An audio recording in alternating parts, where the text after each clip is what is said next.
Once a wrestler, always a wrestler. Nothing lights me up career-wise like wrestling. And another Phoenix! There's only two things in life I ever wanted to be, and that was a pro wrestler and a mom.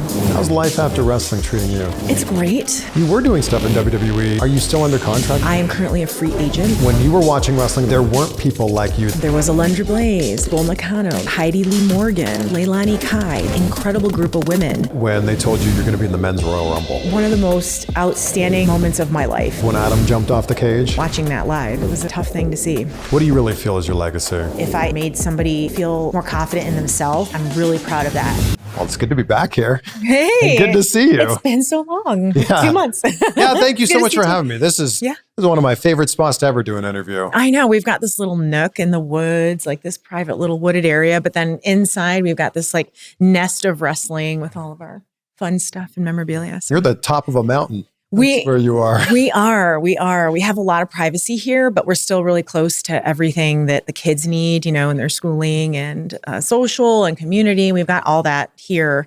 So that's why this is kind of like the perfect area. So many people were like, when I did the interview with Adam, they're like, when's the interview with Beth happen? Oh, And here we are. So thank you for letting us come back. Oh, no, my pleasure. Like, it's really exciting to watch Adam cruising and like kind of on the run of his life. Yeah. And in order to do that, like, I feel like I've kind of had to like really get in the driver's seat at home, and I love it. But it's been exciting for myself to get back on camera. Like, it was kind of cool to put on the glam makeup a little bit and just remember like what it's like to have that camera in your face. So. Is this the Glamazon sitting in front of us? Maybe a portion of her, you know, a dialed back version. Yeah, it's a lot of work to look good for TV. So, definitely on the daily when I'm dropping kids off and going to, you know, soccer practice or play dates, it's definitely a different look. Let's put it that way. I saw on Instagram you've been working out a lot with PurePlank, and you're shredded right now. Oh my gosh, thank you. Yeah, so my secret weapon is I have gotten heavily into hot yoga. I love yoga for the mental aspect, the emotional aspect. It's been just this wonderful journey for me. And also it's very physical. It requires so much strength, which, you know, when I walked in there, I was concerned. Like, I like being fit and strong, and I was like, is this going to help me maintain? So yoga really, really opened a door up with a new style of fitness. And I like where it's been taking my physique. And the craziest thing with yoga is there's so much planking, tons and tons and tons of planking, which even with a yoga mat can get tough on your elbows. So, you know, with Adam and Jay creating this PurePlank and starting this new brand, this is something that I've leaned on quite a bit, and I use in my yoga practice too here at home. And it's a way to make things more challenging, and also really correct your form, which that was what I struggled with a lot, having, as I like to call, the wrestler's back, which I'm sure a lot of us in the business understand what that means. You know, just from years of abuse and taking bumps takes a toll. And so it's really helped me with my posture and being able to build my core strength, which just, even in daily life and mobility as we get older, it's a huge, huge thing. So I love PurePlank. It's part of my routine, and it's really helped me a lot with my yoga routine too. I love how Adam can't walk, but fresh out of surgery, he's like, well, I can still plank. Well, this was my concern when he got injured with a lower body injury, is like when he had his triceps tear recently, I was like, at least he was up and moving and he was figuring everything out with one arm. I was like, he's going to be non-weight bearing for 2 to 3 months, you know, and he can't walk. This guy is not somebody that you can keep on the couch. Like I was concerned for the level of boredom that was going to, and how quickly that was going to hit, which it did very fast. So luckily PurePlank is something you can do from the ground, and you can do, you know, really at any level of fitness, which has been wonderful. So he uses it quite a bit to maintain his physique while he's on one leg. Well, you guys were so kind to set us up with a discount code CVV for anybody that's listening. Can go to gopureplank.com and save some money by using that code. So thank you for that. Oh yeah. And we love the feedback. Like, it's been so awesome. People that are buying it and using it and giving us feedback and showing us their success stories. Like, that's been the coolest part, is to just see that it works. It functions. It works. Did you watch that match live when Adam jumped off the cage? Yes, I did.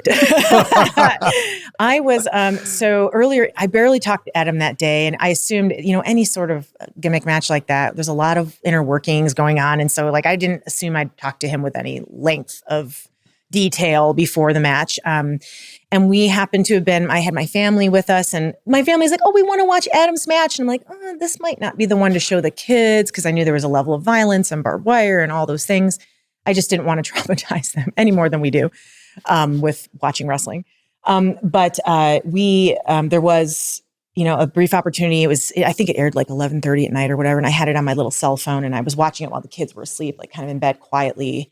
And when he began climbing up to the top of the cage, which I was unaware was going to happen, kind of I had this like pit in my stomach and dread, which I do with, all high risk things. I'm his wife, like wife first, wrestler second. So, everything was set up to go well. Like I could see like everybody was in their place, and it was just one of those things, like those unpredictable, sometimes things happen in wrestling, and no matter how well trained we are, how well we try to minimize risk and minimize injury, like crap happens.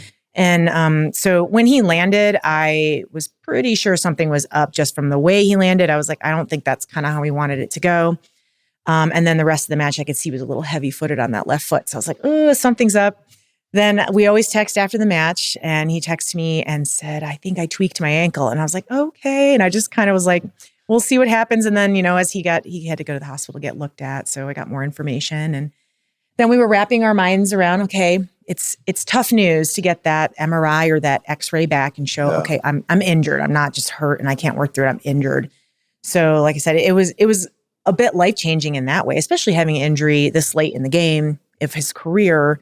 What does that recovery look like? Yeah. It's entirely different. We're finding this out for, all brand new, one step at a time, because we've never wrestled at these ages before. So when things come up, this is a learning curve.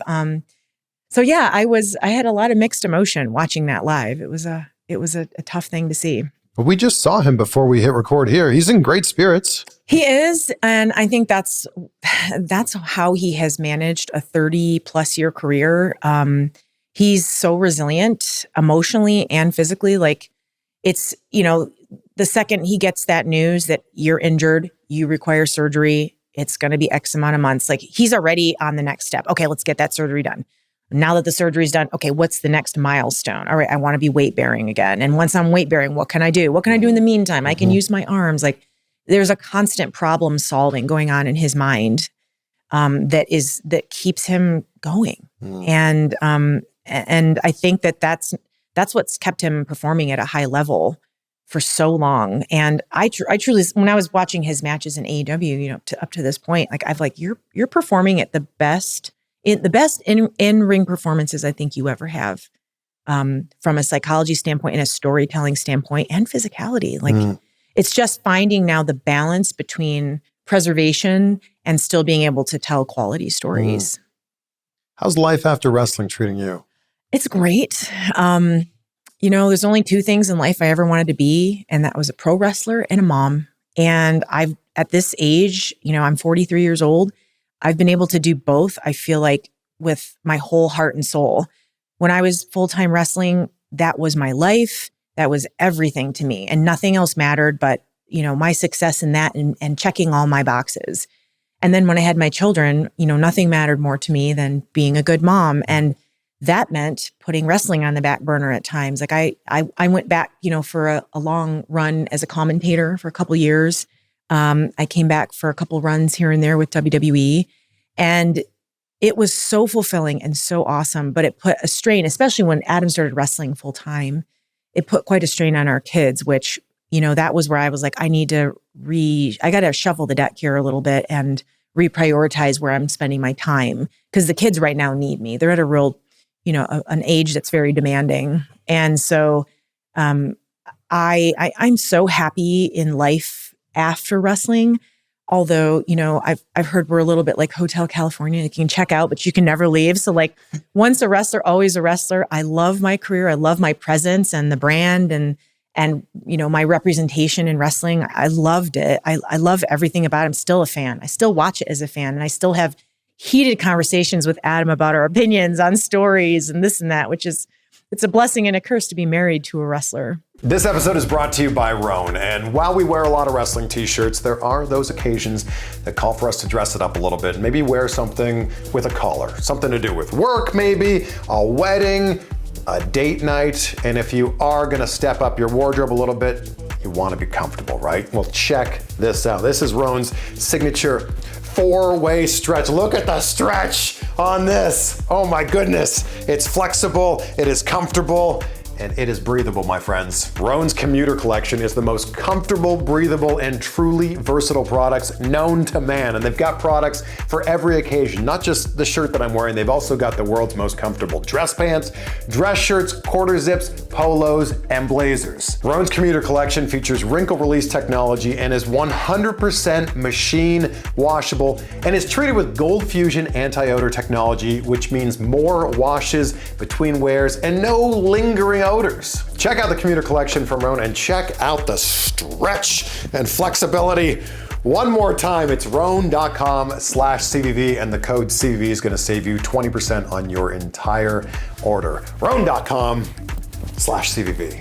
When you see Adam doing what he's doing in the ring now, do you go, man, that looks like fun? I want to do that. Always.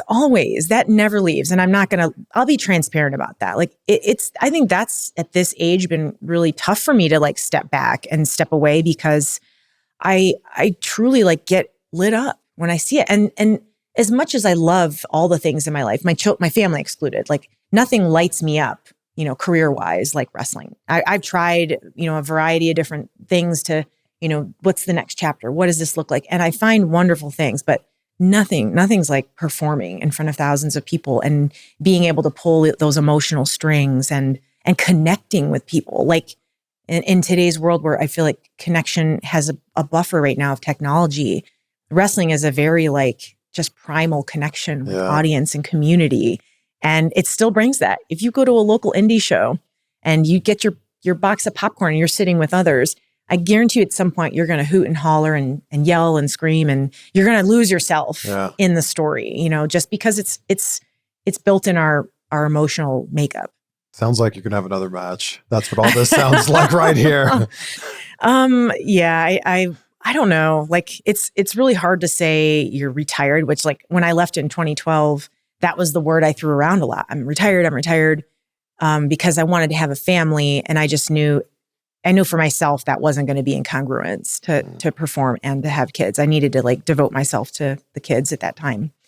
And I give the age-old cliche answer that everybody hates is like, never say never.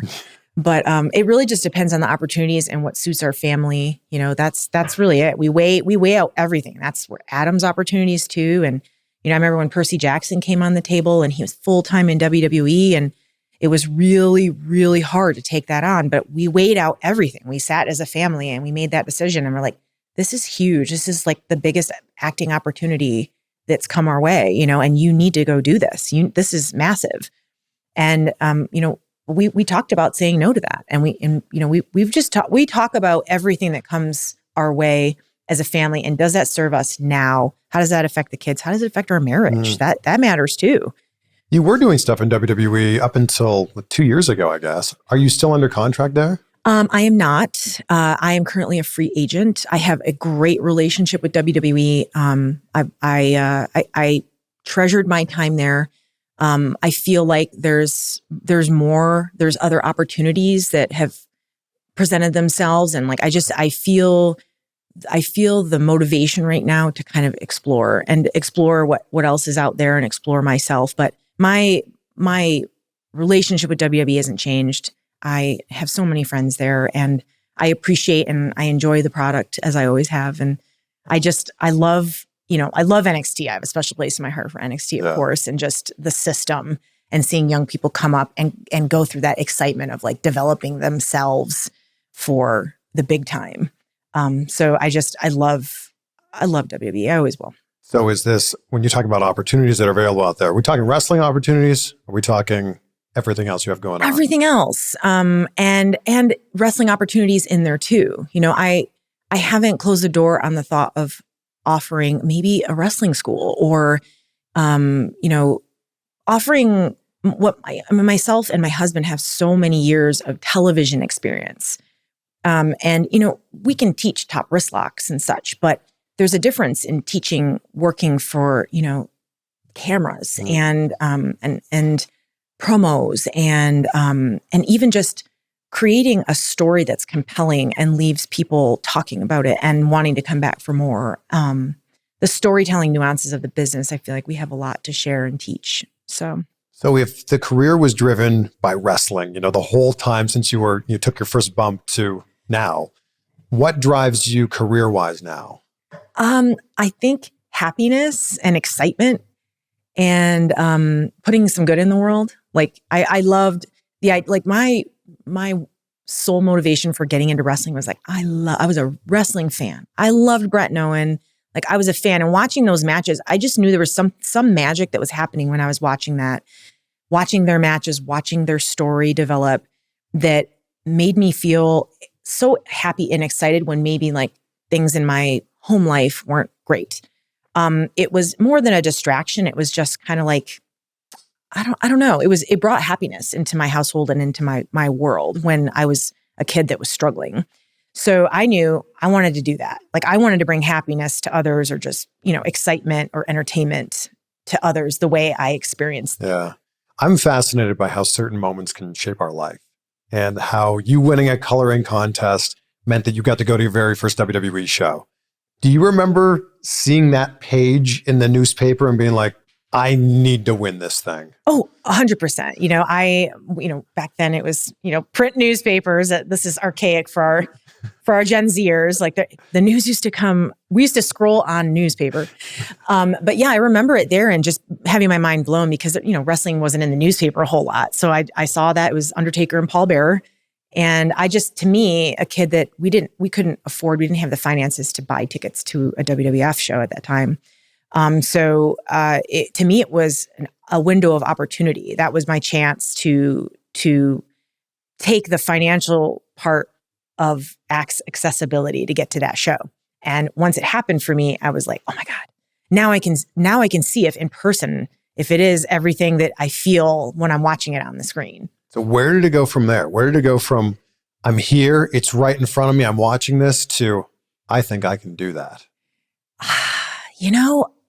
I always it was the wild and crazy dream that I had from the time I was little. But I think it was WrestleMania 10, seeing Bret versus Owen, where I was like, I was just so stunned by the performance and the emotional aspect. It felt so real to me. Like these characters weren't just characters to me. They were they literally are brothers. And whatever magic they created in the ring together was a light bulb moment for me that like, I got to figure out how to do this. I don't know anyone in the business. I live in a tiny little town, Elmira, New York.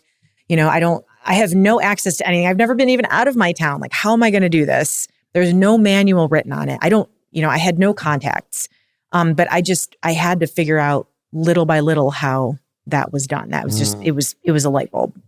But at that time, there wasn't really this precedent that had been set. Like the word gets thrown around for you all the time, trailblazer, right? And you absolutely are that. But when you were watching wrestling at that time, there weren't people like you that were just going in there and kicking ass.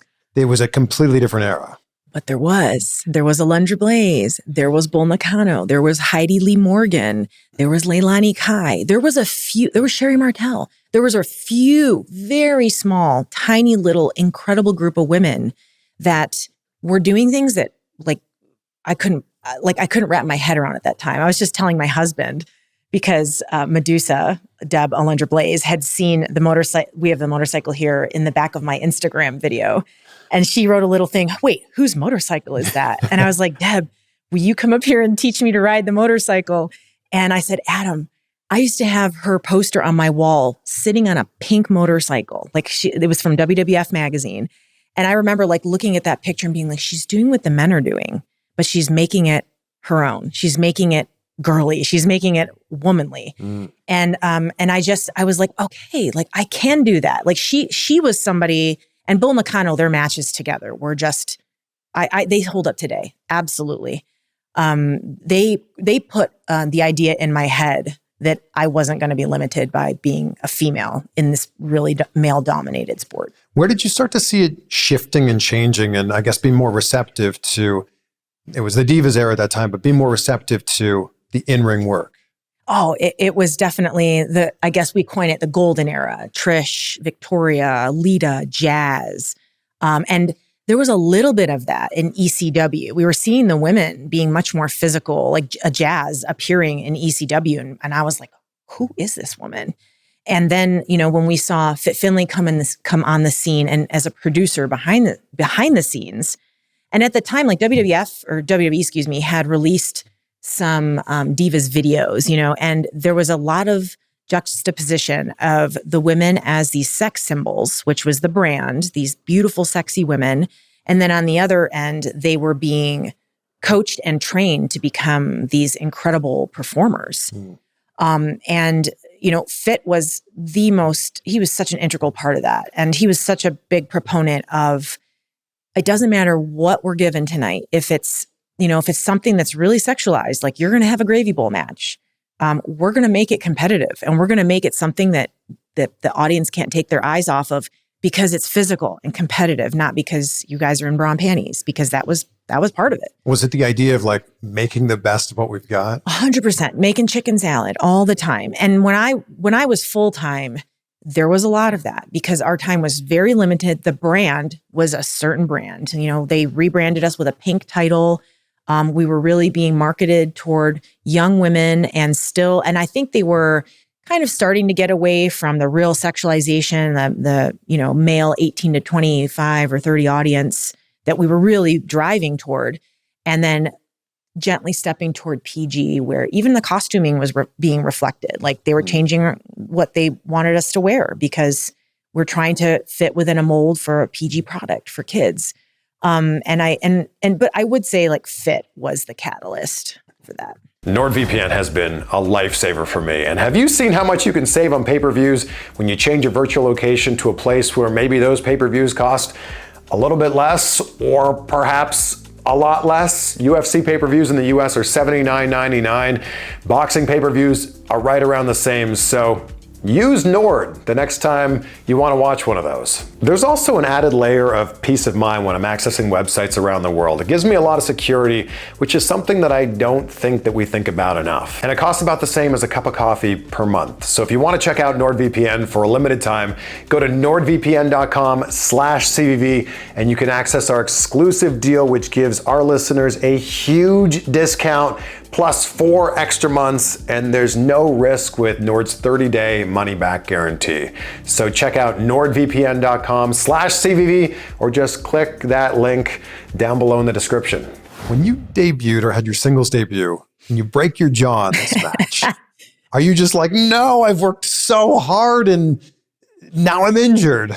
Oh, heck yeah. It's like, it's pretty much worst case scenario. And I felt my whole world crumble all around me. I go in the ambulance and they did the x-ray and they're like, oh my God, your jaw's shattered. You need surgery. I went to UPMC in Pittsburgh, where this was Monday night on Raw.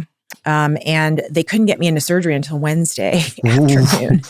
So I had to sit in a hospital bed for essentially 2 full days, just thinking about how my life is. I've ruined everything. Like I've sacrificed everything. At that time, I really hadn't had a chance to start making any money. Like I put my family second, like everything, my whole life, I had put all my eggs in the basket of wrestling and it blew up right in front of me. And I this was my moment. I'm standing beside Trish Stratus, and I'm working with Mickie James and everything crashed. And 2 people called me in the hospital that like really, I really, really remember so much. And one was Stephanie McMahon to check on me and, just extend her remorse for what happened and give me a pep talk that, you can do this, you can come back from this. And the other was Howard Finkel. And Howard was so sweet. And he recounted how he remembered me coming in as an extra and how this was my dream. And he goes, I remember you, wanting to do this for the last 3 years, driving all over the place as an extra. And he goes, don't give up. And he said, it feels terrible now, but he told me, don't give up. And in that really dark moment for me, like I am so grateful that I got those 2 phone calls, but particularly Howard, who it was a very special call. Did you think there'd be another opportunity? Like once you got healed up? I had doubts, but I guess in my heart of hearts, I was like, I gotta figure this out. And there was a crazy thing that happened to me. So I thought initially, oh, I'm on Raw. I'm officially on Raw. Once I get the clearance, because they told me about 2 months with the broken jaw. Once I got the clearance, I'm right back where I started. And I thought I was going to be plugged right back in and, be off to the races. Well, those 2 months came and went. I got cleared and I'm back in the developmental system and I wasn't plugged back in. The machine had moved on and they didn't have room for me. And maybe they look at me like injury prone now. So I guess like month after month started rolling and I was like, oh my God, I got to get myself back over. Like all the prior work I had done was kind of erased. And now I've got to get myself back over. So that's where I went back to the drawing board and I was like, I need to create a character. I can't just be Beth Phoenix, blonde girl. I have to create something that they don't have right now. And that's where the Glamazon came from. So I was like, I'm going to start working and I'm going to start presenting myself like I feel inside, like the person that I know I am, rather than trying to jam myself a square peg into a round hole of being, the next Trish Stratus, which nobody can be the next Trish. Trish is Trish. And that's what made you stand out. Well, and that's what I learned too, was I had to look at the landscape and be like, what do they not have? Well, they don't have a powerhouse right now. I can do that stuff. And I felt excited because that was stuff I was doing on the independents. But when I came to OVW, I felt like I really need to pull back on that because I needed to present myself more on brand of being like this, beautiful diva and emphasize that, not my strength. Did Victoria feel awful? It was a slap that led to your jaw breaking. Oh, it was absolutely, she felt horrible. And it was not her fault. It was literally that I had my mouth slightly open. It was my fault. When you take a hit to the face, you're supposed to clench your jaw so that that doesn't happen. And I was standing there probably because it was my first match and I was stunned and just pure ignorance. I had my mouth slightly open and boom. And yeah, she felt terrible. She still feels terrible about it. And she shouldn't. I love her to death. She's maybe one of the kindest women in this business. So next to you, maybe. She sets the standard really high. I'm always shooting for it. What did the conversation look like when they told you you're going to be in the men's Royal Rumble? So that was a private conversation between myself and Dean Malenko. He pulled me aside and he at that time was putting together the men's Royal Rumble. And again, like China was a huge influence of mine. Glamazon was pretty much China 2.0. And that's what I was modeling it after. I felt like we needed a new, strong woman in the group. And so to be able to be like her, the successor to her in that particular moment was it was mind blowing because it was very sentimental to me and special to me because of her. But also it was this incredible gift that I kept so guarded because Dean had told me this like about 5 or 6 weeks out. So I was given this secret and Dean said, look, we pitched this. Everybody likes it. It's dependent on you keeping this secret. So if it had leaked before, like they basically weren't going to do it. I did not even tell my parents. I told no one. I did not tell Natty, and I tell Natty everything. And I was carrying this around like this golden goose. And it was such a sigh of relief when I walked up to Gorilla and I got to like look around and be like, okay, they know now. I can like, but when they were on number 5 or whatever, and I was number 6 before they hit the music. But it was one of the most outstanding moments of my life to be able to be a part of that page in history, opening more doors for the women. And it was so much fun. It was so much fun. I've never experienced a crowd reaction like that. But it's not just being in the match. It's then eliminating the guy who looks like you can't even eliminate him. Oh, yeah. They definitely set me up for success and put me in there with Kali, who, that moment of getting to stand toe to toe with him and be fearless. Whereas inside, I was just like, it was an out of body experience. That's the only way I can ever describe that moment. It was just so intensely emotional that I felt like I was floating. And it's a great moment because it makes Kali look massive, right? Next to you. Yes. And you eliminating him makes you look like such a star. It really was. It was a moment that I knew, like, in wrestling, it's a fleeting part of the history book we have, right? We're only there so long. It moves on fast. And the next generations that come bring so much more to the table than we did, right? But I knew in that little moment, I was like, no matter what, nobody can take this special moment from me it's what I wanted to do here. I wanted to have these moments. I wanted to be a successor from these stars that I looked up to. And to me, in that moment, I did it. And if it all ended the following day, I would have been okay with that. And then when they end up having a women's Royal Rumble, you then, make this record of like the only person to enter the men's Royal Rumble and the women's Royal Rumble. Well, now Nia Jax joins me in that as well. But you were the first. Well, again, I debated with myself whether or not I was even they had asked me to do the women's Royal Rumble, and I was like, Adam was getting ready for his return. It was just it was a lot of stuff going on. So for me to make like that in-ring return in that moment, I had a lot of self-doubt. But again, like once I walked out there and I saw how excited people were for me to face off with Nia, and the crowd reaction, it just takes you to a different place where you can do things you can't do in your normal life. Like I'll bend over to like pick up a backpack and hurt my back, but for some reason I can pick up Nia Jax in front of 40,000 people. It's just, there's some magic to it. And that's why myself, I can't speak for others, but that's why I've been chasing that feeling for many, many years. When you went back for that women's Royal Rumble, you're now at a point in your career where a lot of the people in the locker room are going, I got into this because of you. So, that is an outstanding feeling that's so special. And, when I retired in 2012, the first time, when I left in 2012 to have the kids, I was really disillusioned. I felt super frustrated. It was at a pocket where things for the women were really just stressed out, strung out. It wasn't great.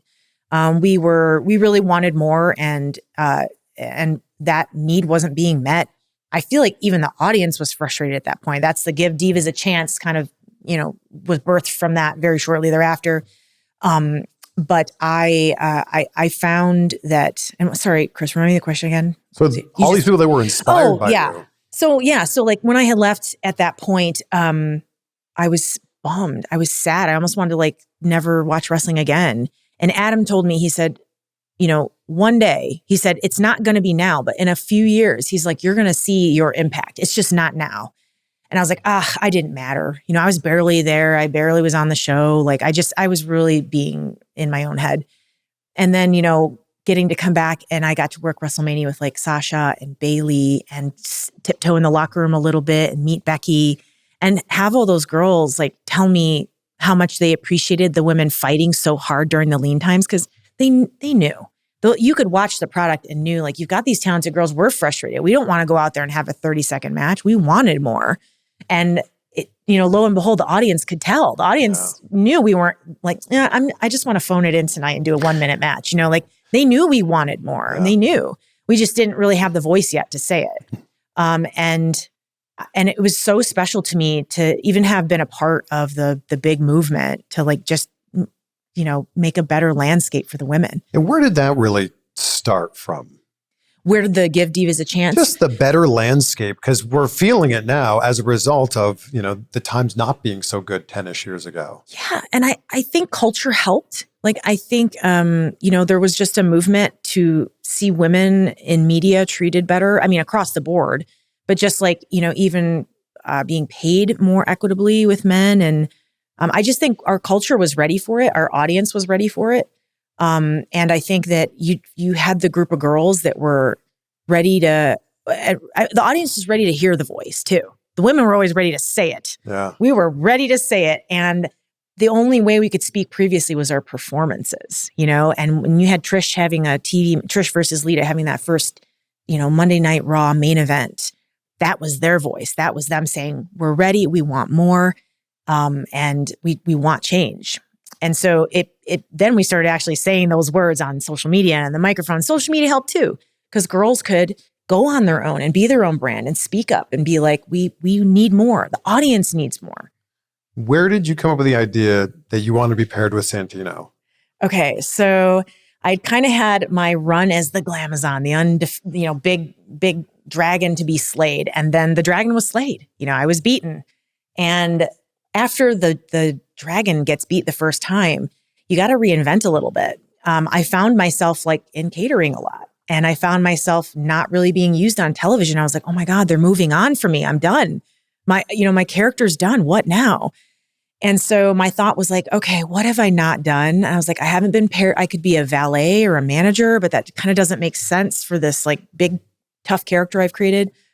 And Santino was just on the cusp of kind of finding some comedic beats. He was no longer, the Boris Alexiev tough guy. He was kind of, doing the unibrow and like, finding some comedic beats. And I'm like, I had seen the Eddie Murphy movie Norbit. It's an old one. It's vintage. But the whole premise is this, big mean girlfriend and this kind of like wimpy, like almost like abused boyfriend. And so I wrote up a 1-page pitch and I walked into Vince's office and I said, Vince, I have this idea. I didn't even tell Santino. So I was just kind of hoping and praying that he'd be okay with it. And I handed him the paper and I said, Vince, if you could just take a look at this. I made sure it was concise. And the next week, Vince came up and found me. He goes, we're going with your idea and it starts tonight. And I was like, oh my God. Like first I was like, it was that easy. It wasn't that easy. It was a lot of stars aligning. But I found a place on the show that was independent of what was going on with the women's title, because really that was the only spot for the girls to be on every week, or a valet. And if I wasn't the contender and I wasn't the champ, what could I be doing? And so Santino and I kind of started building this little alliance and relationship, and it ended up going off the rails. It was magic. It was super special. I think like I was very good at being the straight man, and he was very good at just doing everything he could in his power to make me crack. And other than like my wonderful time I got to spend with Natty as my tag partner and, the Royal Rumbles, and my time with Santino was by far my favorite memories from WWE. How often do he get you to break character? Oh my God, it's terrible. The worst. So like it was terrible. But the worst was when he was trying to do Melina's entrance on the apron. And he would not tell me any of the stuff that he'd be saying or yelling. Like he'd make sure he kept that close to the vest to just try to make me laugh. And he tries to do the split and then he falls off and takes this huge bump. And he's got his feet in the air and they're like shaking like he's being electrocuted. And I'm going to him like I'm consoling him. And he goes, my meatballs. And he's just yelling about his meatballs. And I'm like, you can just see me like cover my face like this. I'm like, oh my God. And that's how it was every week. And we had so much fun. And the audience absolutely had fun with us. Like they just loved that dynamic of me trying to be the spoiler, the ruiner, and him always trying to push boundaries. He was like a naughty kid. Even after your characters broke up, it was still fun. It was still entertaining because he's still so in love with you. Oh, he was funny. We just, like I said, we went off the rails quite a bit with that story, but we had such a good rapport backstage too. He's just a wonderful person. We've always gotten along, and he was somebody that came up and worked his butt off, and very similarly to me, kind of somebody that was, we don't know if you have fit the right mold. And he just busted through that ceiling. And no matter what roadblock was put in front of him, he found a way around it and became such a memorable character. I feel like he deserves a spot in the WWE Hall of Fame. Oh, 100%. And I will be front row. When we talk about how wrestling retirements are never final, when Adam retired with his injury, did you think there'd ever be a chance we'd be seeing him back in the ring? No. So the original retirement in 2011, I left WWE. My contract expired in 2012. And like literally the next, I think it was like 5-6 days later, I was going with him right back to UPMC to have his neck surgically, fused. He had his second neck surgery. And we thought that was it. And I was talking to the doctor and we were just talking about what life looks like. And we just never looked back. We didn't really talk about it. We were just talking about maintaining health and family. And then at that point, he had been doing a little bit with Haven, the sci-fi show that he had a guest spot on. And they liked him so much, they kept bringing him back. And so then after he recovered from that neck surgery, we were like having this serious conversation, like, I think you want to go all in on this acting thing. Like you're great at it. Everybody likes you. When you show up for a guest spot, you end up being a full-time character. So that's what we did. We got his agent in Toronto, his manager. And then we just put all our eggs in the acting basket. So there was never a point where I was like, oh yeah, he's going to go back and have a match. But then when did it get to a point of like, there's a possibility here? So, he'll tell you the whole story. He was doing the Celtic Warrior workout show with Sheamus, with Steven, and they were mountain biking. And he had a terrible fall. My brother was there. My brother had the GoPro on his bike, and he had a terrible fall right over the handlebars of the bike. It was like a serious, serious fall where he ended up like basically, what is it? Muscle memory, like taking a bump, like taking a wrestling bump on the, on the leaves and roots of the, of Bent Creek. So Adam took this big fall and got up, and like my brother was prepared to like, take him to the hospital. And he got up, he goes, I'm okay. I'm okay. The look on his face when he says that too, like, I'm okay. I know. That's where the spark went off. It did. And I think he felt it and knew, and he was just getting so much feedback over the years. If he went to a signing or if wrestling fans saw him, they're like, you look great. Why can't you wrestle? And there's one more match. You can do it. Everybody does it. And so then he started exploring that. And, and I was really, hesitant in the beginning, but I'm like, well, if you get the proper medical clearance and if they say it's okay, I'm no doctor, if the doctor says it's okay, and and then I see you okay, and we don't see those symptoms again that you were having, then I'm of course I'm here to support you. But every time he wrestled after that, was there a part of you that's like, oh man, like the worst could happen here? Oh, it took me a long time to be okay with it. And I mean, by okay with it, I mean like not having a panic attack. And, I had the WWE medical on speed dial. Like they would call me and text me as soon as he got done, or if something, he took a big bump, they would just text me and let me know. Cause I wasn't but in the beginning I was going to the matches. I wanted to be there. Like not that I could do anything, but I really was nervous, and he needed the support too. So we were just kind of like walking through that new path together. We didn't know what that was going to look like. But yeah, I was super, super, super anxious for a long time. How did you becoming a commentator even fall into this story of yours? So it was my Hall of Fame speech. So, being given the limited amount of time, and I think I was so, that was, I was very confident in my wrestling, but my promo work, when I was full-time with WWE, my promo work was weak, and being given the opportunities that I had to speak, I could speak, I could get from A to Z, but I think I was missing a big component of like emotion. And for whatever reason, the creative didn't give me a lot of microphone time. And I think it was just because they thought I was weak. And I admit that I was. So when I had my Hall of Fame speech, I thought that's the last appearance in WWE. I'll never be seen again. Hall of Fame is your send-off, right? Yeah. So it was to me, all bets are off. And I was like, I am going to pour my guts out into this speech. What are they going to do? Fire me? They can't. This is my Hall of Fame. So I poured my guts out in that Hall of Fame speech, and Michael Cole saw that. And he was like, we want to try you as maybe a voice. And I was like, okay. So then they gave me like a little opportunity to be on the panels, the pay-per-view panels. And I did a little bit of learning and talking on those. And then they would put me, I did the mixed match challenge. And I think because it was a very brief show, they always set me up to succeed. Michael Cole, Corey, Nigel, Morrow, everybody that, Vic and Wade, everybody that I worked with on the commentary end of things, Tom Phillips. And I know I'm missing the tons of people that poured into me. They set me up to succeed. And I grew and grew as a commentator, and I really enjoyed it. Like by the time it was me, Vic, and Wade at NXT, I felt like I really hit a groove, and I was having a lot of fun. I felt like the audience kind of saw me as like a fun, like regular character that was like comfortable, and so they enjoyed my voice, and we got into a good groove. But what happened was, it was hard on the kids for me to go every week. And then when Adam was traveling too, now you've got both parents on the road a lot, and they were home we had wonderful childcare, but it just was hard on them. Mm-hmm. So the weekly schedule wasn't going to work. So that's why I ended up. It looked like you and Adam were having so much fun together with the Judgment Day stuff and everything around that. Oh my gosh. It was just such a simple story. Like the I Quit match, like there's a crazy story behind the I Quit match, honestly.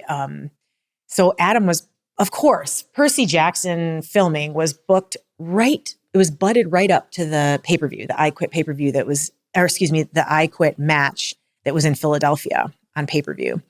And so Adam had to fly all the way from Vancouver to Philadelphia overnight, basically, not sleep, and then have a 40-minute match with Finn Balor, which was, an I Quit match, which is not always the easiest type of a match. So we were sitting and talking about that, and he's like, oh, I don't know, maybe I can't do Percy Jackson. We were like looking at it again, like weighing all the options. How do we do this? And I was like, you can use me if you want. Like, it maybe using myself as a part of this story in this moment could help alleviate some of the stress on how to book this finish, right? And so the I Quit match was crazy. I flew his gear, his everything that he needed for the match. I flew it from Asheville to Philadelphia and met him at 11 o'clock in the morning, pay-per-view day, after he had been filming Percy Jackson for 2 weeks, and charter flight straight to Philadelphia. Basically, he laid down in the hotel for about 30 minutes, and then we had to go to the building and then put this whole thing together. And there was a lot of moving parts in this match. You had everybody, all Judgment Day was out there. It was just chaos and fun and crazy. And but I was super excited because, I'd watched Rhea come up, and I was just super excited. Even if that was all we did, I just wanted the opportunity to kind of get in there with her and get to be face to face. Rhea gave you a concerto. She did. And again, they had never done that to a woman before. So that was really, we were like, are they going to let us do this? It's a violent thing to see. And it's a violent thing to see a woman doing it to another woman. So there was just so much Shakespeare in the ending of that match, that it was just beautifully orchestrated, and everybody played their role perfectly. But there was there's a couple funny hitches. I was so nervous and I'm out of practice, and they're all on their game because they get so many reps and they're just doing wonderfully. And then my job was, of course, involving handcuffs, which, anytime you have a prop like that, handcuffs can go wrong in so many ways. They're just, they don't latch, or they break, or the key goes missing. So getting the key from Rhea was a portion of this finish. And then I had to unchain Adam from the handcuffs because he was handcuffed to the ropes. Well, of course, I'm so nervous. I grab the handcuffs and I'm trying to open the wrong handcuff, the one that's on the rope. And he's just like, what are you doing? He's like, grab the other handcuff on my wrist. Free me. And I'm like, oh yeah, I'm so sorry. So it was chaos, but in the end, it was just so much fun. And I remember coming to the back, and we all just kind of were reveling in the crowd reactions and just being like, the story we told is what we wanted to tell. That played out as beautifully and as perfectly as it could. And it was really fun. It was great bad guy work, great good guy work. There's an entrance where Adam slaps your ass. Oh my God. And you look at him like, this is not the place or the time for that. Well, again, I'm trying to play this character. I'm so tough and stoic. And it was funny because I feel like that went a little viral. Yeah. And I think it went viral because I feel like it's so relatable to so many people. I think a lot of husbands, boyfriends, spouses do that to their girl a lot. And I do it all the time to my wife. Yeah, I know. We're just standing there. We get a little drive by. What is that? And so I think it was just so relatable. And also Adam looking like he's just trying to be naughty. He was just being a bad doggy in that moment. I hear he's the rated R superstar. He does come with that moniker. Yeah. Yes. So sometimes I do have to put up with it. You nose to nose with Randy Orton is such a great moment. Oh yeah. Because I don't think that in this era of WWE, anybody thought that he was going to give you an RKO. Yeah. Again, it was it was one of those, if I think of my career highlights, that's absolutely up there. It was the main event of Raw again. And I've been in that in that spot a couple of times, and they're so special to me. The other one was tagging with Santino against John Cena and Trish, which was, again, an amazing moment for me because I got to meet him at Raw. But that moment with Randy there were so many emotions running deep in there. And also, he's an intimidating guy in person. If you're just sitting with Randy and talking, he's got an aura, as the kids say, an aura. But Randy Orton in the ring might be one of the most terrifying humans I've ever been opposite. He just has such power. He's a powerful, frightening character. And real Randy Orton backstage is totally hidden deep inside. And Randy Orton, the legend killer, in front of you is just, it added an element of fear that I could feel. Like I was having tremors in my body in that moment. I felt so present in that moment. And then the audience, the crowd is chanting RKO. So like Randy's telling this story about, he's trying to like kind of gaslight me and then he's making me cry. He calls me a bitch. He's like just being this horrible person. Meanwhile, the audience is like, RKO her. I'm like, thanks guys. So that, but that's where in those moments you realize you're a part of that hook, that they're hooked. They're taking it hook, line, and sinker, right? Yes. And when they got it, they all cheered, but then it got silent again. And it's almost like, oh, what did we do, guys? What did we do? We wanted this. This is our fault, and it was so cool to be, again, a part of that, like a real special reaction. Well, you took it so clean. Well, I didn't have a choice. No, but like he's, again, like when I say like he's got that powerful aura. Yeah. Also, he's just his preciseness in the ring as a performer is unmatched. And, I could just give myself to his movement and his snap. And it was just executed so well, really, because of him and his timing. Yeah, it was perfect. He's amazing. Speaking of giving finishers, you giving your finish to Dom. Oh my gosh. His facials were so good. That on top of just yelling mommy at the top, like it's been a long time since we had somebody that was that easy to hate, and to the point where I'm like, he's going to end up a baby face just because you're like, look at this guy. Look at this. I mean, he's just, everything he does is entertaining. He's got that charisma. He's got charisma that shines. And yeah, you put him in whatever position you put him in, he comes through and he steps up. And he was put in the deep fryer quite a bit in big positions, big, promos and big moments on the show. And he debuted against Seth Rollins. Yes. At a pay-per-view. Yes. I mean, he's had to work his dad at WrestleMania, and that's a tough spot to be put in. Yeah. And very quickly. Like Dom has progressed so well, so quickly. Him and Ray had a chance to come visit here and work in our ring with us together and meet our kids. And I just loved that they love Dom. They love, like, maybe a little crush on Dom, but they love Dom, and they love Ray. And so it was awesome to have them here. And just seeing Dom develop, like, he's the guy you'd love to hate. Like, I just want him to be a heel forever. Yeah. When you look back on your career, what are like the top 3 moments that really stand out for you? Maybe it's for sentimental reasons, but what are the moments that, will always stay with you? I can't rank them, but yeah, there's a few that pop forward. Like, for sure, the men's Royal Rumble, like that lives. That's personal and professional. Like everything about that moment was perfect for me. But then Madison Square Garden wrestling Eve Torres for the women's championship, where we did the Super Glam Slam for the first time, because it wasn't a time where the women were being handcuffed. And I remember we wanted to do that finish. We rehearsed it earlier in the day. And then we were just told that we don't want to do that. We're not going to do that finish. It's too dangerous, and it's not right for this match. And I took a risk. Eve took a risk. We took a risk in that, and we were like, we're doing it anyway. And this is important. It's Madison Square Garden.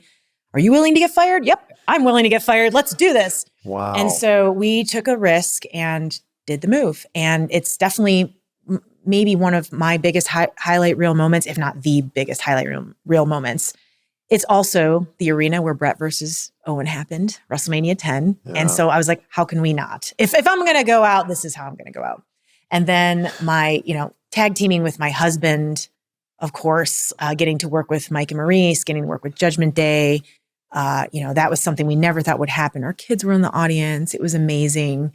And then I have to pick 4. I'm sorry. Please. And then, honorable mention /4, 3 and 4 tied is at WrestleMania. I got to tag team with Natty, walk down the entranceway to the Hart Foundation music, and high five Bret Hart at the top. Like, come on. Like, if you think of your favorite wrestler as a little kid, and then fast forward 25 years and tell your little kid self, oh yeah, you're gonna high five them, walk down to their music, and it's going to be a WrestleMania.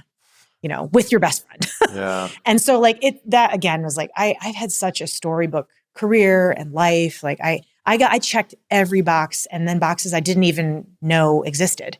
I've checked all those boxes for myself, and I'm so proud of my career. Why was Bret your favorite? Bret, it was real. It was real in a landscape of performances where we had larger than life characters that were colorful. What resonated with me was reality. I don't know why. Like it was almost like Rocky. Like I know Rocky's fake. I know Sylvester Stallone's an actor playing Rocky Balboa.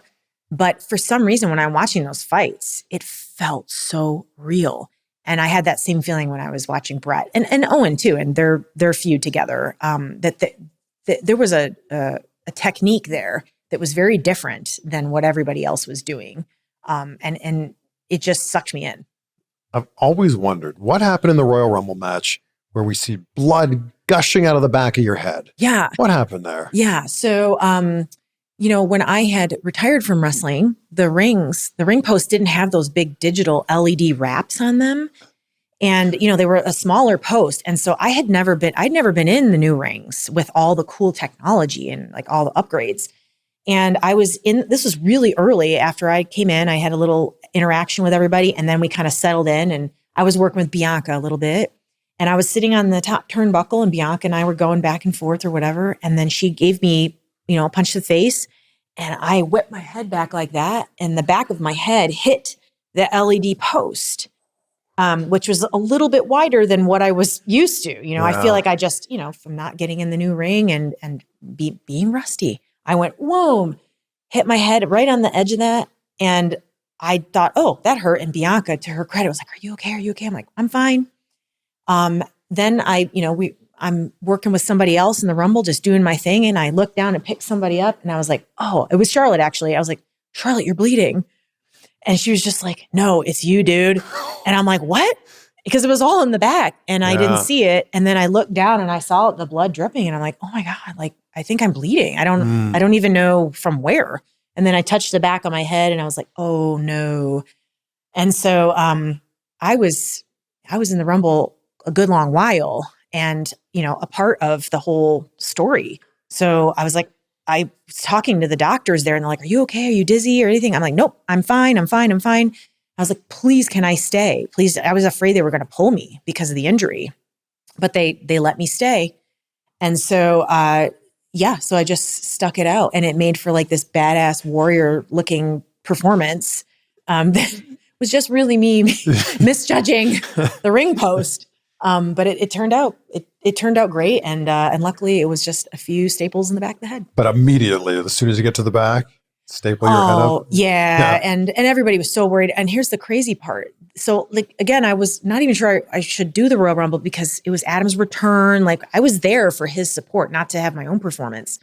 And then here I get my head split open, and he's watching from the back, about to have his return after 9 years. And then like, he's worried about me, and I'm like, I'm sorry. I just didn't want to add stress to the day. I'm so sorry. It was just like, but that's like the risks we take every time we get in the ring. Like you can't predict things to go smoothly. Fortunately, our children weren't there, because I feel like that would have been kind of, and our littlest was like 2 or 3. I would not want her to see that. Maybe this is the explanation for the look on his face when he returns and he's like, bewildered. Maybe he's like, I hope Beth is okay. Possibly. Well, by that point, I had already been stapled and showered. So I saw him right before. So your hair is blonde again. It was blonde again. Not red. I'd seen Dolph Ziggler, and he actually was just like, dude, I thought you had like red extensions in the back. I was like, he's like, you look like Ric Flair. I was like, thanks. Thanks, I think. Okay. I was surprised to find out that you're now the voice of Adam's entrance theme. Yes, a little, a little Easter egg. Little Easter egg, right? WWE owned the female's voice that was in his original song, the You Think You Know Me, and she was a model that had done work for his original vignettes in like the late 90s. And so like, rather than track her down, and we couldn't take the voice recording with us from WWE, obviously, he's like, well, why don't I have Beth do it? And I'm like, I can't do that. I have like this hideous, like Western New York accent. Like, I don't sound anything like this girl. The fans are going to revolt. And so like we did a few takes of like me just trying to do it like she did it and, tweaking it a little bit. You think you know him, so it's slightly different. And then we just got to a point where like, it is what it is. I think you can totally tell it's me. But yeah, so he tucked it in there, and I think it made him feel like, oh, Mom, she's with me. No, I think the people that do know are like, oh, that's great. I love the tie-in. The people that don't know, we talked about in the interview with Adam. I think they're like, oh, cool. Now yeah. it makes sense. Yeah, she's lurking. She's in there. But yeah, if you listen carefully, you can still hear the buffalo. I grew up not far from Adam. So I grew up in Pickering. He grew up in Okay. Orangeville. Yeah. But I got the stations of where you grew up. Like I got the Fox station. Yes. So like I grew up watching a lot of Celino and Barnes commercials. Celino and Barnes. Have you been injured in an auto accident? Yes. Celino and Barnes are legends in Western New York. Yes. R.I.P. Yes. One of them has passed. I didn't know this growing up in Canada, but we just got a lot of Celino and Barnes commercials. Yep. Yes. Legends. Myself and my college friends still drop some Celino and Barnes references. I feel like I just had to throw that in there. I appreciate that. Nobody else will get No, that hits me right here. You'd be Fox surprised. 29? Fox 29, yes. Wow. Can't believe I remembered that. Yes. When you think back on the mark that you've left on wrestling, what do you really feel is your legacy? Well, I was talking to Medusa actually recently, and she was telling me, I know Medusa would have loved to get in there more with the current day girls, but she had said to me, like, the reason that she did the thing she did was to clear a path, make things better for the next generation, right? It's really not about you. It's about progress. And I think I really see that because I have little girls, and we're handing the baton to the next generation for them to then hand the baton to my kids, So I'm so proud that I could be like one of the little, stop gaps along the way. And we're who we are and get to play these characters and in our prime for such a short, brief amount of time, that it was a magical thing I hold in my heart, with such reverence. I loved my time, and it'll never be that again. It'll never be like that again. It'll never be the first, whatever. So I'm just proud to have been a stopgap, and proud to, if I influenced anybody or made somebody, feel more confident in themselves because they saw this, strong woman kind of owning it and owning, being a big girl at a time that maybe that wasn't kind of the jam. I'm really proud of that. And I hope that today's girls have a better playing field because of the generations prior. And so thus my kids will enjoy, what the new better world for women that it's becoming. You have a pinned post on Instagram and it's a quote. Do you know it off by heart?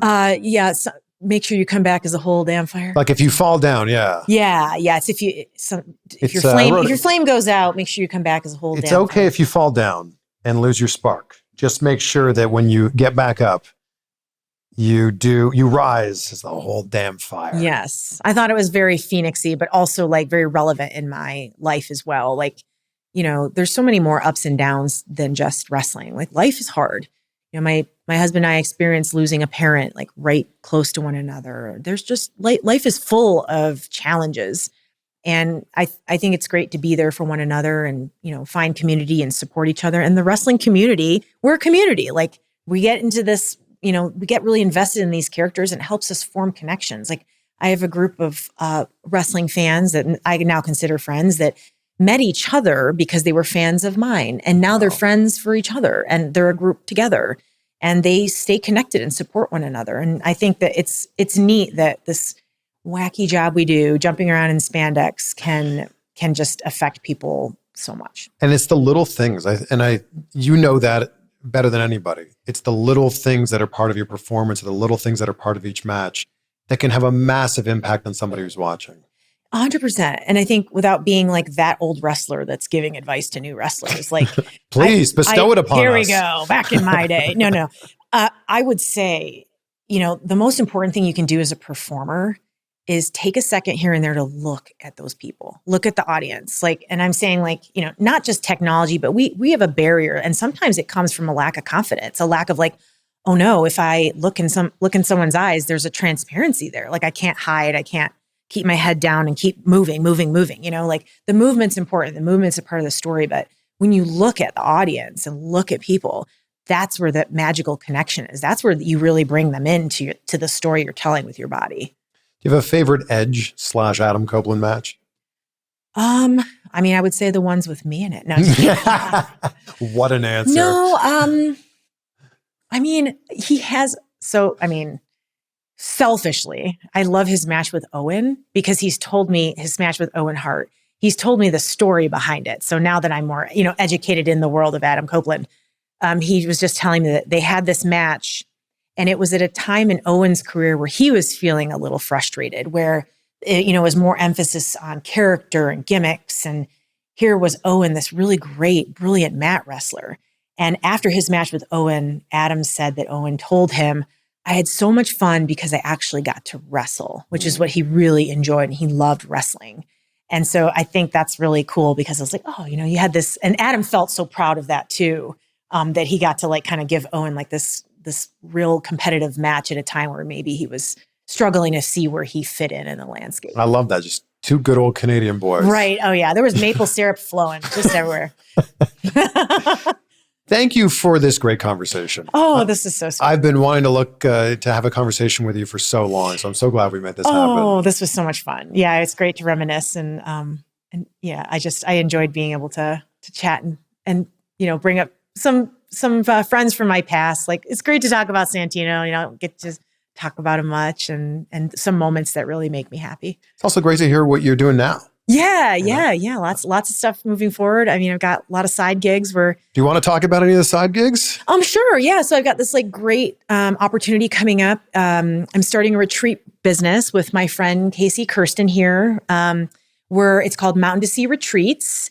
And we are specializing in continuing ed, offering continuing ed for professionals. So like our first retreat is going to be for veterinarians, where we'll offer continuing ed, some mental health training, as well as some holistic offerings. I'll be teaching yoga and doing some other things that just kind of leave you inspired and feeling good. And we're doing them in great exotic destinations. Our first one's in Costa Rica. Oh, wow. So you'll be seeing and hearing much more of that in 2025. So anybody that's listening to this or watching this, they'll be able to go if they want. Oh, yeah. Yeah. Okay. We'll be, yep. And we will be offering different, like the veterinary retreat is catered to like getting your hours in for continuing education.